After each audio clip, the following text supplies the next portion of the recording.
This is the Dungeon Master's Handbook.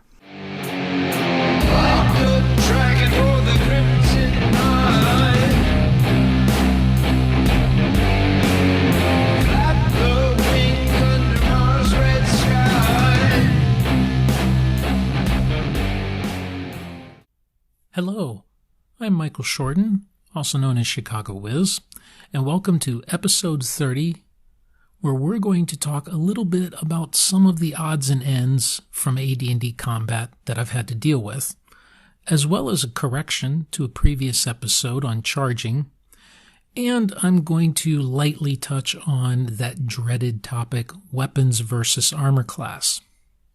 So let's get started.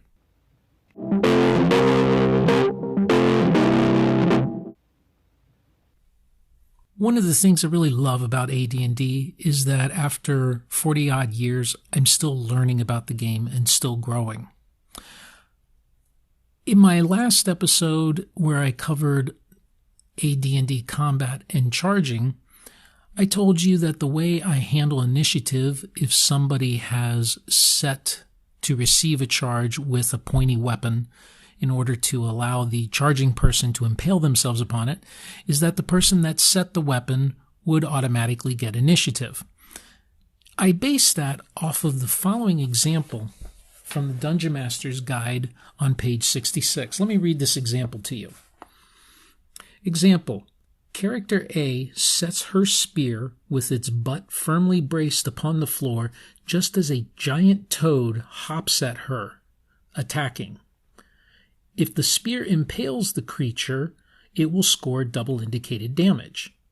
Note that in this case, initiative is automatically given to the set spear, as it will obviously take effect prior to any attack routine of the toad, and that 2 dice are not rolled, but the result of the D8 damage roll is multiplied by 2.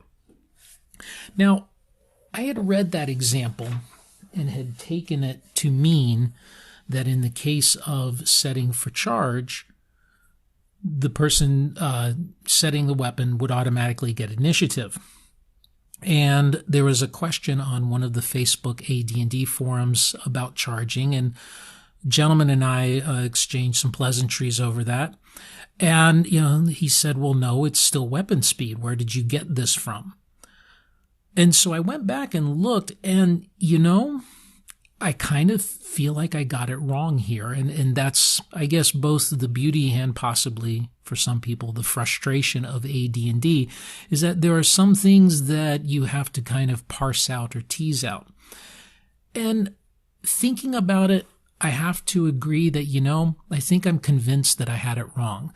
I think that no matter whether someone is set to receive a charge with an appropriate weapon or not, it would be the length of the weapon of the charger versus the defender that determines who's going to go first. And it kind of makes sense.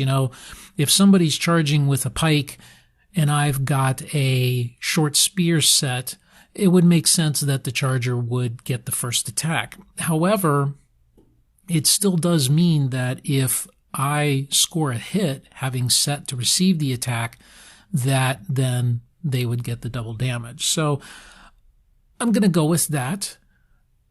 And what do you think? You think I got it right this time? How would you handle it?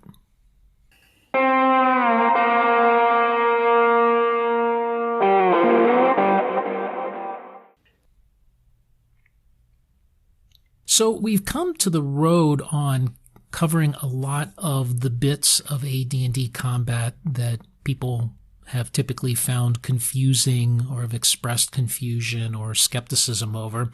But I wanted to talk about a couple of bits that I ran into while running combat or while dealing with different things.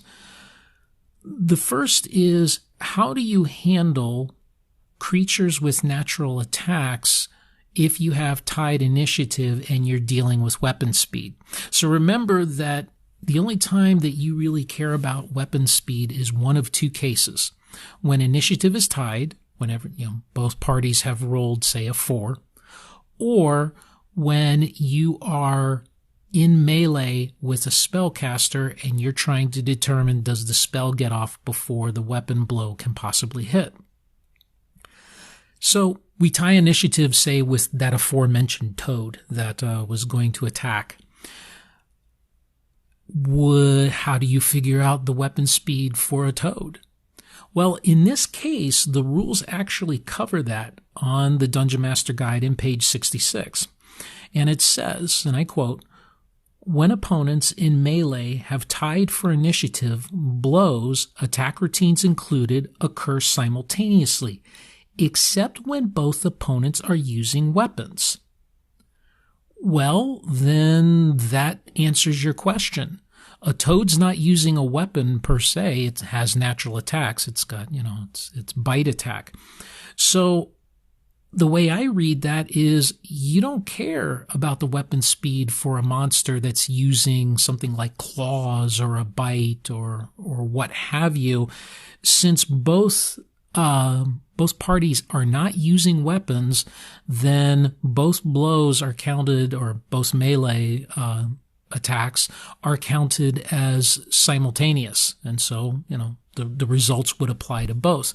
It's only when you both have weapons. So if for some reason I wasn't facing that toad, I was facing, say, a bugbear with a polearm, then I would care about my weapon speed versus the bugbear's weapon speed. Another bit, falling back. Now, you've probably heard this expressed as a fighting withdrawal or a retreat with your weapons, or retreat in good order, retreat with weapons, what have you. But it's the idea that there are two ways you can get out of combat. One is just to turn around and run away, also known as getting your ass out of there. And of course, we know how to deal with that. When someone is retreating, then those that are nearby, otherwise engaged in melee with that person, may get an attack of opportunity. What's interesting is that in the player's handbook, falling back is mentioned as an option. If you turn to page 104 in your player's handbook, under the section Melee Combat, that second paragraph there says, participants in a melee can opt to attack, parry, fall back, or flee. And it talks about attacking is by weapon, bare hands, or grappling. Parry disallows any return attack that round, but the strength to hit bonus is subtracted from the opponent's to hit dice, so the character is less likely to be hit. Falling back is a retrograde movement facing the opponents and can be used in conjunction with a parry, and opponent creatures are able to follow if not otherwise engaged. Well, that sounds like a fighting withdrawal, right? Here's the interesting thing. The Dungeon Master's Guide does not cover that at all. It goes into some length about talking about fleeing, but it never mentions the fighting withdrawal. So if anyone ever gives you a hard time about the fighting withdrawal, well, yes, it is in the player's handbook. And yes, I do allow my players to use it. However, I think I am going to remind them about the parry option if they have the strength bonus, so that way they can use that. Now, in a melee situation where you have a lot of creatures versus a lot of players, remember that in a melee, combat is random of who strikes who, because the idea is you're not sitting there having a duel with one person. You're hacking left and right, and you're engaged with whoever else is within range. I may roll randomly to see what the monster's reaction might be if and when a player does do a fighting withdrawal. Missile fire. What's interesting about missile fire is it goes into great length about talking about when you can take the shot, but in AD&D, bowmen can take 2 shots. So when does that second shot go off? There's nothing that describes that in the DMG, so I've taken a house rule to say that the second shot goes off at the end of the round or when everyone else has completed their activities, barring any sort of real long spell that might be being cast. Also, I mentioned about the randomness of a melee. A lot of people think, well, when I get into this melee, I'm going to focus on one target. Or when the monsters get in the melee, they're only going to focus on one player character. If there's multiple opponents versus multiple opponents, it really truly is random. And I'm talking about within melee range. So you kind of have to picture in your head the battle, or if you're using miniatures, this may end up being a little bit easier to figure out. If it's multiple versus multiple, the target's going to be random for both sides. In the case of one versus multiple, then that one character will, attack or land the blows, if you will, against a random opponent, but obviously the opponents would be focused on the one person. And it is something that sometimes gets overlooked. Another bit that I've had to run into is, what about sleeping or held or helpless opponents? My players love to use the entangle. They love to use web because that is a good chance of freezing a bunch of opponents in place, which they may then want to kill. How do you handle that? Well, the Dungeon Master's Guide does mention that for those types of opponents, you actually get 2 times the attack rates, and if you land a blow, you get maximum damage on each attack. You also get the +4 for immobilized or prone. So really, you got a really good chance of hitting and doing some serious damage to someone if they're immobilized.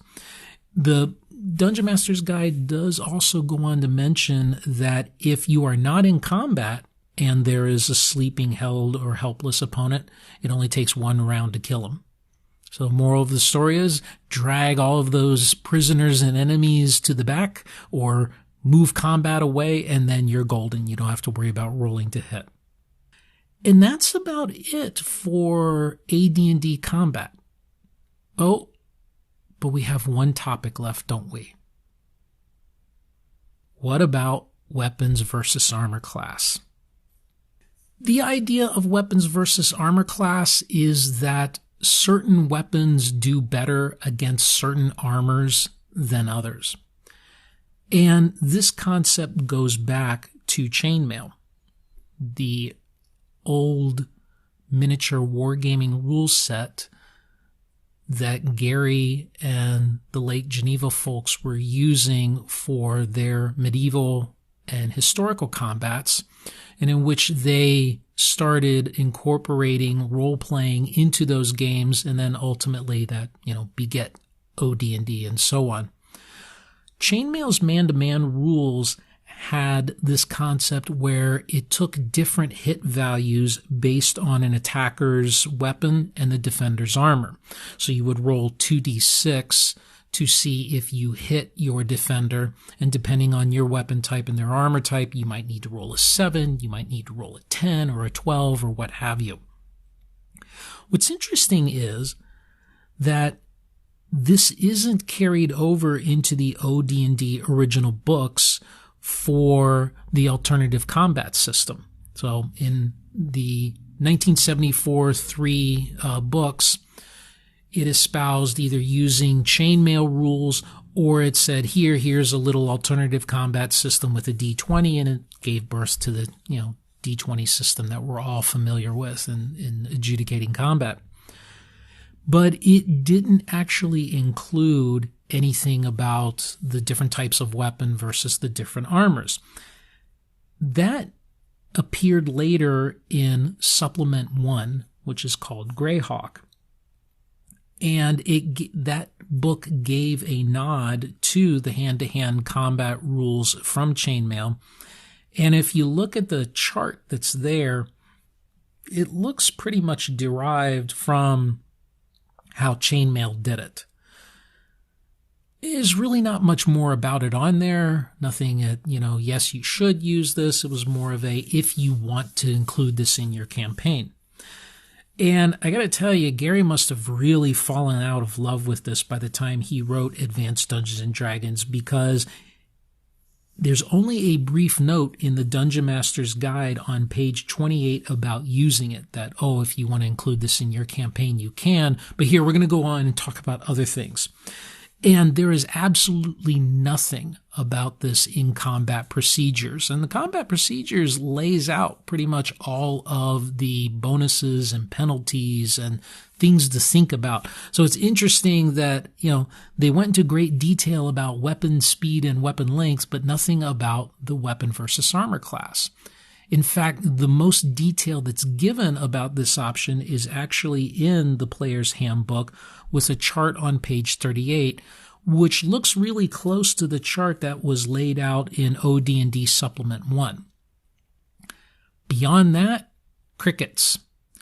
Now, I'm going to admit here, I do not know if Unearthed Arcana had that. I probably should go look, but listeners already know that I have a reluctance for opening up our Unearthed Arcana simply because I just haven't seen a need for it, and I really haven't been very curious about it, although I must admit I'm starting to get curious now about some topics in combat. So it's really interesting that Gary kind of gave a nod to it, but then he didn't.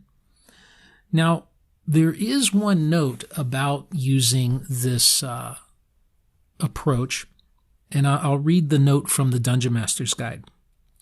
If you allow weapon type adjustments in your campaign, please be certain to remember that these adjustments are for weapons versus specific types of armor, not necessarily against the actual armor class. But if you go and look at that chart in the player's handbook, it lists things by armor class and not necessarily by armor types. Now, what are we talking about here? So let's say I'm wearing chain and shield, armor class 4. Well, that may not be the final armor class. If I have a good dexterity, my armor class may be 3 or 2.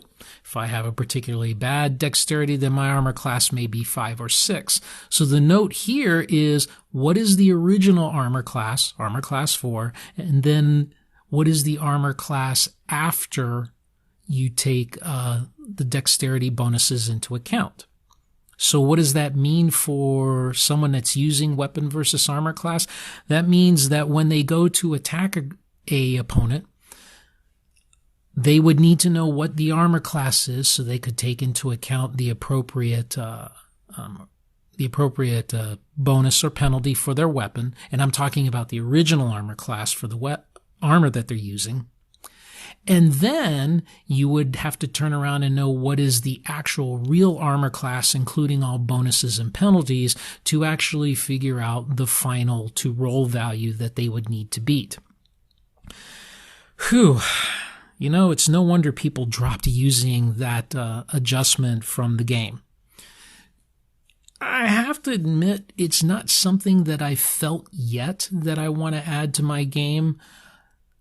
But there is this teeny tiny part of me that wonders, what would it be like? So I may try it sometime just as an experiment, maybe a one-shot.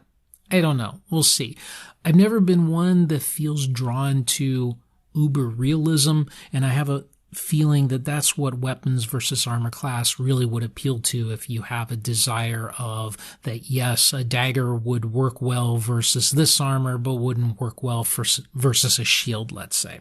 So your mileage may vary. If you do use weapon versus armor class, I'd love to know how it works, how you actually adjudicate it, and how you communicate to your players the armor classes and the various things so that they know whether they hit or not.